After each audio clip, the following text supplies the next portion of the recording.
Hi friends, welcome to Tackle Knowledge channel. NCERT chapter 10 Motion and Measurements of Distance part 1 చూద్దాం. There was a general discussion among the children in Pehle and Bojo's class about the places they had visited during the summer vacations.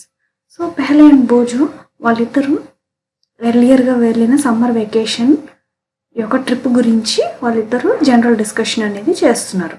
Someone had gone to their native village by train, then a bus, and finally a bullock cart.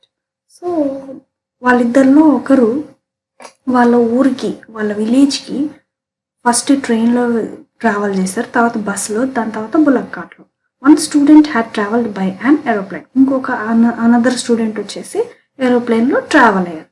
Another spent many days of his holidays going on fishing trips in his uncle's boat. So ఇంకొక వ్యక్తి వచ్చేసి హాలిడేస్లో వాళ్ళ uncle వాళ్ళతో fishing ట్రిప్కి బోటింగ్కి వెళ్ళారనమాట. The teacher then asked them to read newspaper articles that mentioned about small wheeled vehicles that move on the soil of marks and conducted experiments. So వాళ్ళ టీచర్ అడిగారనమాట, న్యూస్ పేపర్ ఆర్టికల్స్లో mention చేసిన small wheeled vehicles అనేవి soil of Mars మీద Mars మీద ఎలా move అవుతున్నాయి అనేది వాళ్ళ టీచర్ అడిగారనమాట. This vehicles were taken by space craft all the way of Mars. So ఈ వెహికల్స్ అనేటివి స్పేస్ క్రాఫ్ట్ ద్వారా లాంచ్ చేసి మార్స్ మీదకి పంపిస్తారు. Meanwhile Paheli has been reading stories about ancient India and wanted to know how people traveled from one place to another in earlier times. So Paheli అమ్మాయి వచ్చేసి story చదువుతున్నప్పుడు ancient ఇండియాలో people అనేవాళ్ళు ఎలా ట్రావెల్ చేసేవారు ఒక ప్లేస్ నుంచి ఇంకో ప్లేస్కి ఎర్లియర్ టైమ్స్లో అనేది తను స్టోరీ చదివిందనమాట. 10.1 story of transport. Long ago people did not have any means of transport. So పాతకాలంలో పీపుల్ ఒక ప్లేస్ నుంచి ఇంకో ప్లేస్కి వెళ్ళడానికి సరైన ట్రాన్స్పోర్ట్ ఉండేది కాదనమాట. They use to move only on foot and carry goods on their bags. So అప్పుడు పాతకాలంలో వాళ్ళు నడుచుకుంటూ వెళ్ళేవాళ్ళు, వాళ్ళ సామాన్లు ఏవైతే ఉన్నాయో అవి వాళ్ళ వెనకాల వేసుకుని నడుచుకుంటూ వెళ్ళేవాళ్ళు అనమాట ఆ రోజుల్లో, ఎర్లియర్ డేస్లో. Later on they began to use animals for transportation. దాని తర్వాత వాళ్ళకి యానిమల్స్ అనేది ట్రాన్స్పోర్టేషన్కి యూజ్ చేశారనమాట. For transport through water routes, boats were used from ancient times. So transportation ki water routes, boats అనేటివి ancient times లో use చేశారు. To begin with, boats were simple logs of wood in which a hollow cavity could be made. So first travel అనేది start చేస్తే బోట్స్తో simple logs అనేటివి వుడ్తో తయారు చేసి బోట్ని ఈ hollow cavity లాగా ప్రిపేర్ చేసేవాళ్ళు. హాలో క్యావిటీ టైప్లో బోట్ అనేది తయారు చేసి అది ట్రాన్స్పోర్ట్కి యూజ్ చేశారు. Later people learn to put together different pieces of Woods and gave shape to the boat. So వాళ్ళు డిఫరెంట్గా పీసెస్ ఆఫ్ వుడ్స్తో బోట్ని తయారు చేయడం తెలుసుకున్నారు, దానికి డిఫరెంట్ షేప్స్ ఇచ్చేసి బోట్స్ అనేది తయారు చేసుకున్నారు. These shapes imitate the shape of the animals living in water. So ఆ షేప్ అనేది వాటర్లో ఉన్న యానిమల్స్ని చూసి వాళ్ళు తయారు చేశారనమాట. Recall our discussion of this streamline shape of fish in chapter 8 and 9. So మనం ఎర్లియర్ క్లాసెస్లో చాప్టర్ 8 and 9లో స్ట్రీమ్లైన్ షేప్ ఆఫ్ ఫిషెస్ అనేది డిస్కస్ చేస్తున్నాం. సో ఈ బోట్ యొక్క షేప్ అనేది ఆ ఫిషెస్ని చూడడం, స్ట్రీమ్లైన్ షేప్ ఆఫ్ ఫిషెస్ని చూడడం వల్లే వాళ్ళకి థాట్ వచ్చింది, బోట్స్ ఈ షేప్ అనేది తయారు చేస్తే వాటర్ మీద రన్ అవ్వచ్చు అనేసి వాళ్ళకి థాట్ వచ్చి వాళ్ళు బోట్స్ అనేది తయారు చేసుకుని ట్రాన్స్పోర్ట్కి యూజ్ చేసేవాళ్ళు. Invention of the wheel made a great changes in mode of transport. So invention of wheel use చేసి ఇది ఒక గ్రేట్ చేంజ్ అనమాట మోడ్ ఆఫ్ ట్రావెల్కి. సో ఇక్కడ సైకిల్ని కనుక చూస్తే దానికి 2 చక్రాలు ఇది ట్రావెల్కి అవసరం. The design of the wheel was improper over thousands of years. So ఈ డిజైన్ ఆఫ్ వీల్ అనేది thousands of years ago అనేది అప్పుడే తయారు చేశారనమాట. Animals were use to pull carts that move on wheels. So ఈ యానిమల్స్కి పుల్ కార్ట్ అనేది తగిలించి ఇవి ట్రాన్స్పోర్ట్గా యూజ్ చేసేవాళ్ళు అనమాట. సో వాటికి వీల్స్ పెట్టేవాళ్ళు. దీంట్లో ఈ కార్ట్లో వాళ్ళు వాళ్ళ గూడ్స్ అన్నీ వేసి ట్రాన్స్పోర్ట్ చేసేవాళ్ళు. Until the beginning of the 19th century, people still depended on animals, boats and ships to transport them from one place to another. So ఇప్పుడు కూడా బిగినింగ్ ఆఫ్ 19th century వరకు కూడా పీపుల్ అనేవాళ్ళు ఈ animals మీద depend అయిపోయి boats ships అనేది ట్రాన్స్పోర్ట్కి ఒక ప్లేస్ నుంచి ఇంకో ప్లేస్కి ఈ గూడ్స్ అనేటివి షిఫ్ట్ చేయడం అనేది అలవాటు పడిపోయారు. The invention of steam engine leads to the development of new means of transport. So invention of steam engine అనేది అదొక న్యూ టైప్ ఆఫ్ ట్రాన్స్పోర్ట్ కనిపెట్టారు అనమాట. Railway roads were made for steam engine driven carriages and vehicles. So rail roads అనేటివి steam ఎంజిన్తో rail roads అంటే ఇది railway track అనేది తయారు చేశారు. సో క్యారేజెస్ అండ్ వెహికల్స్ అనేటివి ప్రిపేర్ చేశారు. క్యారేజెస్ అండ్ వెహికల్స్ అంటే ఇంజన్కి ఈ బోగీలు పెట్టడం అనేది అప్పట్లో వాళ్ళు తెలుసుకున్నారు. Later came automobiles such as motor car, trucks and buses. So దాని తర్వాత ఆటోమొబైల్స్ అనేటివి తయారయ్యాయి, like motor car, trucks, buses అనేటివి. Motorized boats and ships were used as means of transports on water. So motorized boats, ships అనేటివి తర్వాత, అంతకుముందు అయితే boats చేత్తోనే వుడెన్ స్టిక్తోనే తోసుకుంటూ వెళ్ళేవాళ్ళు. దాని తర్వాత మోటరైజ్డ్ బోట్స్ వచ్చేసిన తర్వాత బోట్కి మోటార్ అనేది బిగించి, బోట్స్కి షిప్స్కి అనేది బిగించి మోటార్ ద్వారా వాటర్లో ట్రాన్స్పోర్ట్ చేస్తున్నారు. The early years of 1900 saw the development of aeroplanes. So 1900sలో కొన్ని సంవత్సరాల క్రితం డెవలప్మెంట్ ఆఫ్ ఏరోప్లేన్స్ అనేది కూడా చూస్తున్నాం. These were later improved to carry passengers and goods. So ఆ ఏరోప్లేన్స్ని ప్యాసింజర్స్ని, గూడ్స్ని క్యారీ చేయడానికి ఇంప్రూవ్ చేశారు. Electric trains, monorails, supersonic aeroplanes and space crafts are some of the contributions of 20th century.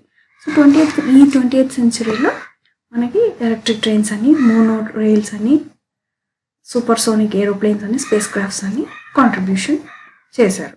Figure 10.1 shows some of the different mode of transport. So figure 10.1 చూస్తే మనకి different modes of transport అనేది చూపించినారు. చూడండి ఇక్కడ 10.1లో some means of transportation. ఈ transportation cycle, aeroplane, ship, bullock cart, bus, train, ఇవన్నీ మనకి మోడ్ ఆఫ్ ట్రాన్స్పోర్ట్ అనమాట. Place them in the correct order. వాటిలన్నింటినీ కరెక్ట్ ఆర్డర్లో ప్లేస్ చేయాలి. From the earliest mode of transport to the most recent. So పాతకాలం నుంచి అవే transport నుంచి ఇప్పుడు మోస్ట్ రీసెంట్ ట్రాన్స్పోర్ట్ వరకు మనం ప్లేస్ చేయాలి, కరెక్ట్ ఆర్డర్లో ప్లేస్ చేయాలి. Are there any of the early modes of transport that are not in use today.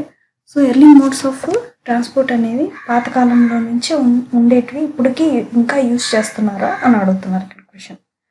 10.2 how wide is this desk. So ఎంత వైడ్గా ఉంది ఈ డెస్క్ అనేది question. How did people know how far they have travel.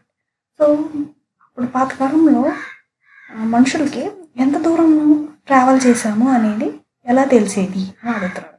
How will you know whether you can walk all the way to your school or whether you will need to take a bus or a rickshaw to reach your school. So మనకి ఎలా తెలుస్తుంది మనము మన school వరకు ఎప్పుడు walk చేసే వే అనేది ఎంత డిస్టెన్స్ ఉంది అని, లేదంటే బస్సు రిక్షా తీసుకొని మన స్కూల్కి రీచ్ అవ్వడానికి ఎంత డిస్టెన్స్ ఉండేది అనేది మనకి ఎలా తెలుస్తుంది. When you need to purchase something it is possible for you to walk to the market. So మనకి ఏమైనా కొనుక్కోవాలంటే మనం మార్కెట్ వరకు నడుచుకుంటూ వెళ్తాం అనమాట. How will you know the answer to these questions. So ఈ క్వశ్చన్స్ అన్నిటికీ మీకు ఆన్సర్స్ ఎలా తెలుస్తాయి అని అడుగుతుంది. It is often important to know how far a place is. So మనకి ఒక ప్లేస్కి రీచ్ అవ్వడానికి అది మనకి ఎంత ఇంపార్టెంటో మనకు తెలుసు. So that we can have an idea how we are going to reach that place. So మనకి కొంచెం ఐడియా ఉంటుంది ఎట్లా రీచ్ అవ్వాలి ఆ ప్లేస్కి అనేది. అప్పుడు మనం ఆ ప్లేస్కి రీచ్ అవ్వచ్చు. Walk, how we are going to reach that place, walk. So ఆ ప్లేస్కి ఎలా రీచ్ అవుతాం మనం వాక్ ద్వారా. take a bus or a train, a ship, an aeroplane or even a spacecraft. So ఆ పర్టికులర్ ప్లేస్కి రీచ్ అవ్వడానికి మనకి నడవడానికైనా, లేదంటే బస్సు, లేకపోతే ట్రైన్, లేదంటే షిప్, లేదంటే ఏరోప్లేన్, లేదంటే స్పేస్ క్రాఫ్ట్లో ట్రావెల్ అవుతాం. Sometimes there are objects whose length or width we need to know. So కొన్ని ఆబ్జెక్ట్స్కి లెంగ్త్ విడ్త్ అనేది మనకి తెలియాలి. In Behle and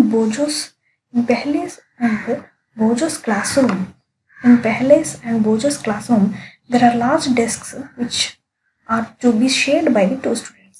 Behle and Bojo classroom లో లార్జ్ డెస్క్ ఉంది. వాళ్ళిద్దరూ ఇంకా ఇద్దరు స్టూడెంట్స్తో షేర్ చేసుకునే వాళ్ళు. Behle and Bojo share one desk. So Behle Bojo అనే వాళ్ళిద్దరూ ఒక డెస్క్ షేర్ చేసుకుంటారు. But frequently end up ఆబ్జెక్టింగ్ that the other is using a large share of the desk.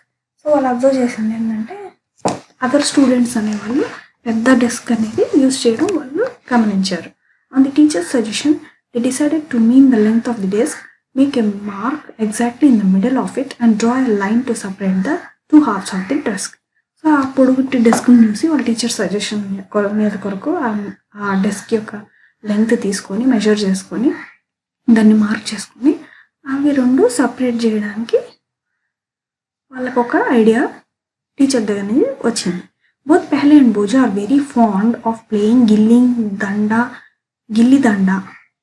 Both Behle and Bojo are very fond of playing గిల్లి దండా with their friends. So Behle and Bojo వాళ్ళ ఫ్రెండ్స్తో గిల్లి దండా అనే గేమ్ని ఆడడానికి interest చూపించారు. Bojo bought a set of గిల్లి and danda with him. So Bojo అనే అతను గిల్లి దండా అనేది అతనితో తీసుకొచ్చారు. Here is how they tried to measure the length of the desk using the danda and the gilli. Figure 10.2. So ఈ డెస్క్ని కొలవడానికి వాళ్ళు దండా గిల్లి అనేది యూజ్ చేశారనమాట మెజర్ చేయడానికి. Measuring the length of the desk with గిల్లి అండ్ దండా. సో ఇది గిల్లి, ఇది దండా అనమాట, పొడుగ్గా ఉంది. సో దీంతో ఈ డెస్క్ని వాళ్ళు లెంగ్త్ అనేది మెజర్ చేశారు. The desk seems to be having a length equal to 2 danda lengths and 2 lengths of the గిల్లి.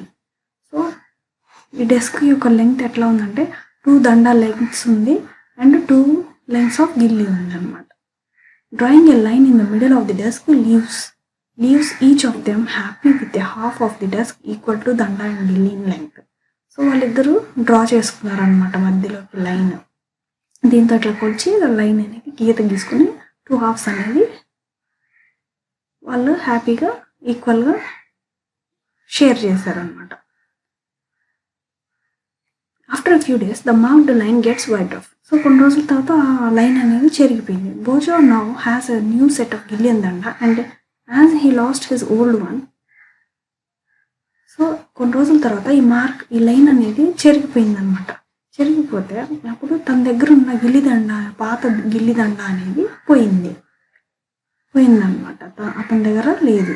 Here is how the length of the desk seems to measure using the గిల్లి దండా. So ఇక్కడ చూపించినట్టుగా మళ్ళీ కొత్త దాంతో measure చేశారనమాట వాళ్ళు లెంగ్త్ ఆఫ్ ది డెస్క్ని. ఈ రకంగా 10.3లో చూపిస్తున్నాం. Measuring the length of the desk with a different set of గిల్లి అండ్ దండా. సో వీళ్ళు ఇట్లా ఈ రకంగా గిల్లి అండ్ దండా యూజ్ చేసి డెస్క్ యొక్క లెంగ్త్ అనేది మెజర్ చేశారు. Hello, now when measured with the new set of గిల్లి and danda, the desk length seems to be about 2 danda lengths and 1 గిల్లి length with a small length still left out. So ఎర్లియర్గా అయితే 2 దండా 2 length గిల్లి ఉంది. ఈసారి మాత్రం 1 length గిల్లి 2 length దండా ఉంది. అది ఎందుకు? దిస్ ఈజ్ లెస్ దెన్ 1 గిల్లి లెంగ్త్. సో ఒక లెస్ దెన్ 1 గిల్లి లెంగ్త్ అనేది తగ్గింది. నో వాట్, ఇప్పుడు ఏంటి అని అనుకున్నాను. What would you suggest Behle and Bojo do to measure the length of the whole desk? So ఈ డెస్క్ని మెజర్ చేయడానికి వాళ్ళిద్దరికి మీరే ఏం సజెస్ట్ చేస్తారు అని question. Can they use a cricket wicket and bail to measure the length or do you think that this might create the similar problem? So మీరు wickets ఉన్నాయి కదా, క్రికెట్ వికెట్స్, బెయిల్స్, అవి యూజ్ చేసి length కొలవమని చెప్తారా, లేదంటే అది ఏమన్నా similar problem create చేస్తారా అని అడుగుతున్నారు. One thing they could do is to take a small length of string and mark 2 points on it. So ఒక స్ట్రింగ్ తీసుకుని వాళ్ళు 2 పాయింట్స్ అనేది మార్క్ చేసుకున్నారు. This will be a string length. So అది string length అవుతుంది అని చెప్పి వాళ్ళు థ్రెడ్ మీద స్ట్రింగ్ మీద మార్క్ చేసుకుంటారు. They can measure the width of the desk in string length. So string లెంగ్త్తో వాళ్ళు ఆ డెస్క్ని మెజర్ చేశారు. ఫిగర్ 10.4. సో ఇక్కడ చూపించినట్టుగా measure the length of desk with string length. ఈ టేబుల్ని ఇట్లా స్ట్రింగ్తో మెజర్ చేస్తున్నారు మార్క్ చేసుకొని. How can they use the string to measure distance less than the length of a string. So ఆ స్ట్రింగ్ యూజ్ చేసి వాళ్ళు ఆ డిస్టెన్స్ని ఎలా లెంగ్త్ ఆఫ్ ది స్ట్రింగ్ని బట్టి ఎలా ఎలా ఈ డెస్క్ని మెజర్ చేస్తారు అని question. They can fold the string and mark it into half 1/4 and 1/8 string length. So ఆ స్ట్రింగ్ని వాళ్ళు ఫోల్డ్ చేసి హాఫ్గా 1/4గా 1/8గా స్ట్రింగ్ లెంగ్త్ అనేది మార్క్ చేసుకోవచ్చు. No perhaps Paheli and Boojho can measure the exact length of the desk using the string. So ఆ స్ట్రింగ్ యూజ్ చేసి Paheli and Boojho exact desk యొక్క లెంగ్త్ అనేది మెజర్ చేయగలిగారు. We would say that they should use the scale in their geometry box and solve their problems. So మనకు తెలిసినట్టయితే మనం స్కేల్లో geometry box use చేసి మనం ఎలా కొలుస్తామో అట్లాగే సేమ్ వాళ్ళకు కూడా నేర్పించండి అని ఇక్కడ క్వశ్చన్. ఎస్ ఆఫ్ కోర్స్ మనం అలాగే చెప్తాము. ఒకవేళ మనము ఉంటే అప్పుడు మనము స్కేల్ యూజ్ చేసి జామెట్రీ బాక్స్తో మనము డెస్క్ యొక్క లెంగ్త్ అనేది మెజర్ చేయొచ్చు. Boojho has been reading about the way people use the measure distances before such standard scales were made and he has been trying to follow different methods of measuring distances. So Boojho అనే అతను చదివాడు. So people ఒక డిస్టెన్స్ని measure చేయడానికి different types of scales అనేవి standard scales అనేవి use చేస్తున్నారు. So అతను కూడా ఆ రకంగా ట్రై చేసి different methods of measuring distances అనేది అతను ఫాలో అయ్యి లెంగ్త్ని కొలవడానికి ట్రై చేస్తున్నాడు. There are so many occasions when we come across a need to measure lengths and distances. So మనం చాలా ఒకేషన్స్ అనేటివి వస్తూ ఉంటాయి. సో అప్పుడు లెంగ్త్స్ అండ్ డిస్టెన్స్ అనేది మెజర్ చేస్తూ ఉంటాం. అప్పుడు మనకి అవసరం అనమాట. అవి లెంగ్త్ డిస్టెన్స్ లెంగ్త్ అనేది చాలా అవసరం. అవి మెజర్ చేస్తేనే మనకు తెలుస్తాయి. The tailor needs to measure the length of the cloth to know if it is enough to stitch a kurta. So టైలర్కి ఒక అవగాహన ఉండాలి క్లాత్ యొక్క లెంగ్త్. ఇంత క్లాత్ లెంగ్త్ అయితే కుర్తాకి సరిపోద్ది అనేసి టైలర్కి లెంగ్త్ క్లాత్ యొక్క లెంగ్త్ అనేది అవగాహన ఉంటుంది. A carpenter need to measure the height and width of cupboard to know how much wood he would need to make it door. So ఒక డోర్ తయారు చేయడానికి కార్పెంటర్కి height and width of the cupboard అనేది wood యొక్క cupboard అనేది measure తెలిసి ఉండాలి. The farmer needs to know the length and breadth of the area of his land to know how much seeds he can sow and how much water would be needed for his crops. So ఒక ఫార్మర్కి తన land length breadth area అనేది తెలిసి ఉంటేనే ఎన్ని seeds పడతాయి, ఎన్ని seeds so చేయగలుగుతాము, ఎంత వాటర్ వేయగలుగుతాము అనేది అవగాహన ఉంటుంది. సో ఈ లెంగ్త్ బ్రెడ్త్ ఏరియా తెలిస్తేనే అది చేయగలుగుతాం. Suppose you are asked how tall you are. So మిమ్మల్ని అడిగారు మీరు ఎంత టాల్ ఉన్నారు అని, ఎంత పొడుగున్నారు. You want to tell the length of a straight line from the top of your head to the heel of the feet. So మనం మన హెడ్ భాగం నుంచి ఫీట్ భాగం వరకు మన లెంగ్త్ అనేది స్ట్రైట్ లైన్లో తెలియాలి. How long is this room. So మన రూమ్ కనుక చూస్తే అది ఎంత పొడుగుంది. How wide is this desk. So మనం వాడే డెస్క్ ఏదన్నా ఉంటే అది ఎంత వైడ్ ఉంది. How far is it from Delhi to Lucknow. So మనం డిస్టెన్స్ కనుక చూస్తే ఢిల్లీ టు లక్నో ఎంత డిస్టెన్స్ ఉంది. How far away is the moon from the earth. So మనం యూనివర్స్ని కనుక చూస్తే మూన్ నుంచి ఎర్త్కి ఎంత డిస్టెన్స్ ఉంది. All these questions have one thing in common. So అన్నిటి క్వశ్చన్స్కి ఒకటే కామన్ ఉంది. అదేంటి? They all concern distance between two places. So అన్నీ ఒకటేగా కన్సర్న్ అవుతాయి. ఏమని? డిస్టెన్స్ బిట్వీన్ టూ ప్లేసెస్ అని కన్సర్న్ అవుతుంది. The two places may be close enough like the two ends of the table or they may be far apart like Jammu and Kanyakumari. So రెండు ప్లేస్లు అనేవి close ఎనఫ్గా ఉంటాయి. సో టూ ఎండ్స్ టేబుల్ కూడా అంతే. అలాగే far apart మనకి places Jammu and Kashmir Kanyakumari వరకు ఎంత ఫార్ అపార్ట్ లెంగ్త్ అనేది ఆ టూ ప్లేసెస్ యొక్క డిస్టెన్స్ అనేది కన్సర్న్ తెలుస్తుంది. Let us do a few measurements to see what exactly we need to do when we measure distance or length. So మనకు measure of distance and length తెలియాలంటే మనకి few measurements అనేవి ఎగ్జాక్ట్గా తెలియాలి. So okay friends, thanks for watching. మీకు కనుక నా video నచ్చినట్టయితే please like, share, subscribe. Videos చూస్తున్నారు కానీ సబ్స్క్రైబ్ చేసుకోవట్లేదు, లైక్ చేయట్లేదు. Please like, share, subscribe. మీరు లైక్ చేసి సబ్స్క్రైబ్ చేస్తేనే నాకు ఎంతో ఎంకరేజ్ఫుల్గా ఉంటుంది ఫర్దర్ వీడియోస్ ఇంట్రెస్టింగ్గా పెట్టడానికి. ఓకేనా? సో మీకు ఫర్దర్ వీడియోస్ ఇంట్రెస్టింగ్గా కావాలా అయితే please like, share, subscribe. And helpful అనిపిస్తే మీ ఫ్రెండ్స్కి కూడా షేర్ చేయండి. Thank you so much. Bye.